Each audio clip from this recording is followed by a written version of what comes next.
मुझे दुख के साथ कहना पड़ रहा है कि बिहार में भीम आर्मी और आज़ाद समाज पार्टी ने, जैसे मुझे देखते हैं कि उत्तर प्रदेश में बड़े भाई चंद्रशेखर आज़ाद जी को वहाँ के बहुजन समाज के लोगों ने वहाँ पे एक जाति के पीछे अगर देखा जाए तो सिर्फ एक जाति से चंद्रशेखर आज़ाद जी और उनके शीर्ष नेतृत्व के लोग आते हैं। वहाँ पे जितने बहुजन समाज की जातियाँ उत्तर प्रदेश में, सारी जातियों ने मिल करके दम लगा करके चंद्रशेखर आज़ाद को सांसद बनाया और इस देश के बहुजन समाज का नेता बनाया। लेकिन मुझे दुख होता है कि बिहार के भीम आर्मी और आज़ाद समाज पार्टी के कार्यकर्ता, पदाधिकारी और जिला अध्यक्ष और तमाम जो लोग हैं आप कर रहा है, वो अपने बहुजन समाज के लिए अपना 24 घंटा सातों दिन दे रहा है। वैसे नेता को बढ़ाने का काम कीजिए। मैं दावे के साथ कह सकता हूं कि भीम आर्मी का संगठन सबसे पहले बिहार में बना था चंद्रशेखर आज़ाद जी जब जेल में थे, लेकिन सबसे पहला संगठन बिहार में बनने के बाद भी मुझे दुख है कि बिहार में भीम आर्मी ने स्टेट लेवल का 10 नेता पैदा नहीं किया है। और सीट की बात नहीं कर रहा हूँ, मैं यहाँ पे बैठे हुए जितने भी जिम्मेदार लोग हैं और इन्हीं में से कोई भीम आर्मी और आज़ाद समाज पार्टी का अगला चुनाव में प्रत्याशी भी होगा, जितने लोग बैठे हैं इन्हीं में से अगर आपने 10 लोगों को विधायक बना दिया अपने मेहनत से सब लोग मिल करके, तो मैं दावे के साथ कहता हूं कि बिहार विधानसभा में अगर 10 आज़ाद समाज पार्टी के विधायक पहुंच गए तो सदन में कोई भी बहुजन समाज पे शोषण अत्याचार होगा तो सदन को हम लोग चलने नहीं देंगे। कैसे करेंगे? तो हमने जिम्मेदारी दे दिया है और जो लोग भी यहाँ पे मौजूद हैं जिनको जिम्मेदारी मिली हुई है, प्रदेश के जो पदाधिकारी हैं सबको उनको जिला आवंटित कर दिया गया है। आप उन जिलों में जाएं, वहाँ के जिला अध्यक्ष जिला कमेटी के साथ मिलकर के समीक्षा बैठक करें, प्रखंडों में कार्यक्रम करें, वहाँ पे आज़ाद समाज पार्टी की सदस्यता चलवाएं। और मूर्ति तो फोटो तो लगा ली अपने ऑफिस में, लेकिन उनके मंत्रालय में एक भी दलित मंत्री नहीं है। और इस बार जब फिर से उन्होंने अपना कुर्सी छोड़ा तो उनको ये समझ में नहीं आया कि दिल्ली में सबसे ज़्यादा वोट दलितों का है, तो एक अपना कुर्सी जो है चंद महीनों के लिए ही सही किसी दलित को अब मुख्यमंत्री की कुर्सी दे देते तो भी समझ में आता कि बाबा साहब के विचारों को लेकर कोई चलने वाले हैं। गया और वो सरकार जाने के बाद फिर से उत्तर प्रदेश के अंदर योगी आदित्यनाथ वाली भाजपा की सरकार आई और उसी भाजपा के सरकार में उत्तर प्रदेश में हाथरस जैसा कांड हुआ, उसी उत्तर प्रदेश में उन्नाव जैसा कांड हुआ, उसी उत्तर प्रदेश में सहारनपुर जैसा कांड हुआ, जिस कांड के बदौलत भीम आर्मी का उपज हुआ। और उसी उत्तर प्रदेश में अलीगढ़ में कांड हुआ और तमाम रोज घटनाएं वहां देखने को मिलती है उत्तर प्रदेश में कि किसी बहुजन को, किसी दलित को शादी में घोड़ी नहीं चढ़ने दिया गया, किसी को बुलेट पे चढ़ने के लिए मार के हत्या कर दिया गया, किसी को मूछ रखने के लिए हत्या कर दिया गया और तमाम तरह का शोषण और अत्याचार लगातार हो रहा है। और भूपेंद्र यादव, उनके गांव में हमारे समाज के एक भाई की हत्या हो गई और जो माले के विधायक जी हैं वो अपराधी के तरफ से खड़े हैं और प्रण लें कि आज़ाद समाज पार्टी कांसीराम को कैसे मजबूत किया जाए, उसको कैसे हम लोग को बूथ स्तर पे लेकर के जाया जाए। हमारे पार्टी के प्रदेश अध्यक्ष जी ने बोला कि सदस्यता अभियान चलाना चाहिए, तो मैं पूछना चाहता हूं, मैंने एक कमेटी बनाई है, 2 दिन पहले ही लेटर एक जारी किया है कि बिहार के 38 जिला में जितने भी प्रदेश कमेटी के लोग हैं वो लोग भी बैठे रहते हैं, उनको कोई काम नहीं होता है, वो कहते हैं कि कुछ काम मिलेगा तभी ना काम करेंगे। सही बात है, अगर मैं अध्यक्ष हूं और हमारे प्रदेश कमेटी में 25-30 लोग हैं, अगर हम उनको जिम्मेदारी नहीं देंगे तो काम कैसे करेंगे? तो हमने जिम्मेदारी दे दिया है और जो लोग भी यहाँ पे मौजूद हैं जिनको जिम्मेदारी मिली हुई है, प्रदेश के जो पदाधिकारी हैं सबको उनको जिला आवंटित कर दिया गया है। आप उन जिलों में जाएं, वहाँ के जिला अध्यक्ष जिला कमेटी के साथ मिलकर के समीक्षा बैठक करें, प्रखंडों में कार्यक्रम करें, वहाँ पे आज़ाद समाज पार्टी की सदस्यता चलवाएं,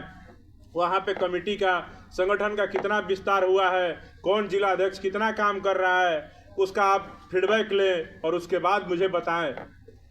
वहाँ पे जिला में पार्टी के प्रदेश अध्यक्ष का मेरा कार्यक्रम लगवाएं, वहाँ पे आ करके हम लोग देखेंगे क्या है संगठन नहीं है, अगर कुछ कमी है संगठन में, अगर वहाँ पे जिला अध्यक्ष बदलने की ज़रूरत है तो उस पर भी हम लोग काम करेंगे। लेकिन अकेला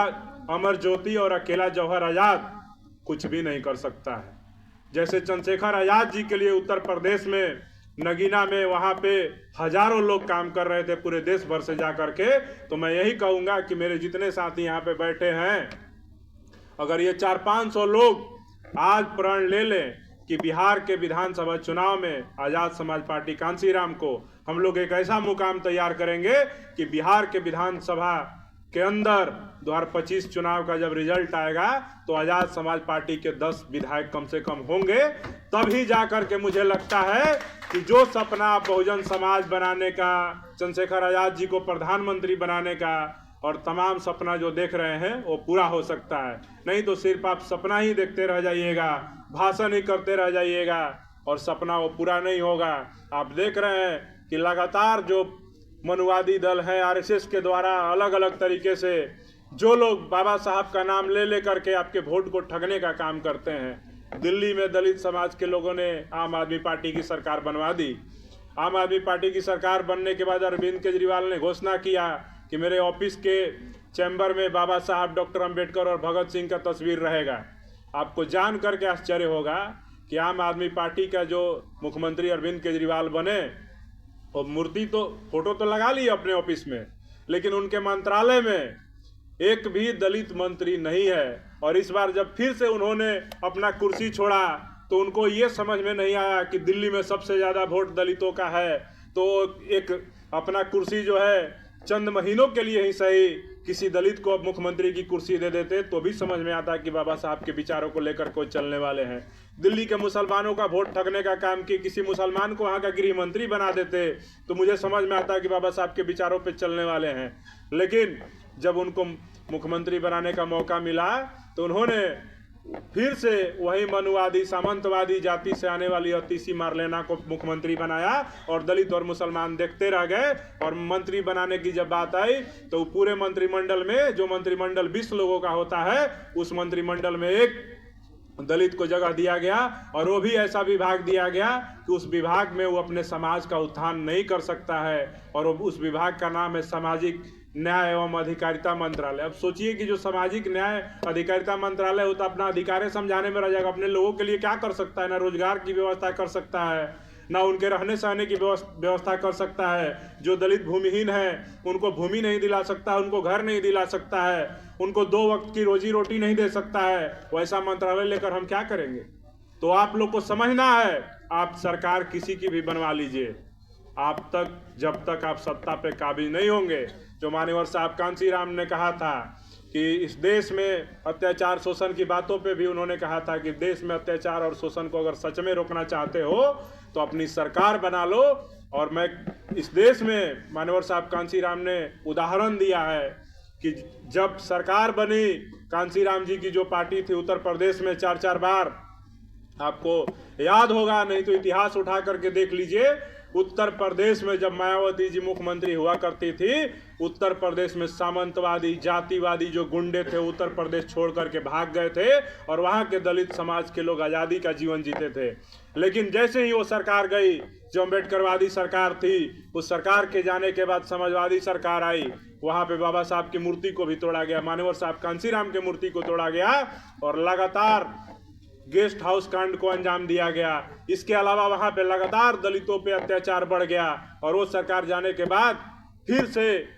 उत्तर प्रदेश के अंदर योगी आदित्यनाथ वाली भाजपा की सरकार आई और उसी भाजपा के सरकार में उत्तर प्रदेश में हाथरस जैसा कांड हुआ, उसी उत्तर प्रदेश में उन्नाव जैसा कांड हुआ, उसी उत्तर प्रदेश में सहारनपुर जैसा कांड हुआ, जिस कांड के बदौलत भीम आर्मी का उपज हुआ।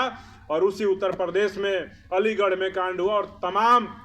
रोज घटनाएं वहां देखने को मिलती है उत्तर प्रदेश में कि किसी बहुजन को, किसी दलित को शादी में घोड़ी नहीं चढ़ने दिया गया, किसी को बुलेट पे चढ़ने के लिए मार के हत्या कर दिया गया, किसी को मूछ रखने के लिए हत्या कर दिया गया और तमाम तरह का शोषण और अत्याचार लगातार हो रहा है। और वहाँ पे बहुजन समाज के लोग मुख्य दर्शक बने हुए हैं और आज भी अपने वोट को कहाँ दे रहे हैं? कोई अखिलेश यादव को वोट दे रहे हैं, कोई किसी और पार्टी, कोई भाजपा को दे रहे हैं, कोई कांग्रेस को दे रहे हैं। लेकिन चंद्रशेखर आजाद जैसा शेर जो बहुजन समाज के मान सम्मान के लिए, उनके अधिकार के लिए लड़ सकता है, मर सकता है, जेल जा सकता है, उसको नहीं वोट दे रहे हैं। तो और मैं कहूँगा कि आने वाला जो विधानसभा चुनाव है 2025 का, और चाहे उत्तर प्रदेश में 2027 का चुनाव है, उसके लिए आप सब लोग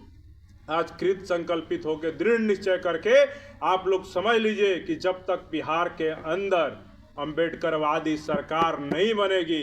तब तक आपके ऊपर शोषण, जुल्म, अत्याचार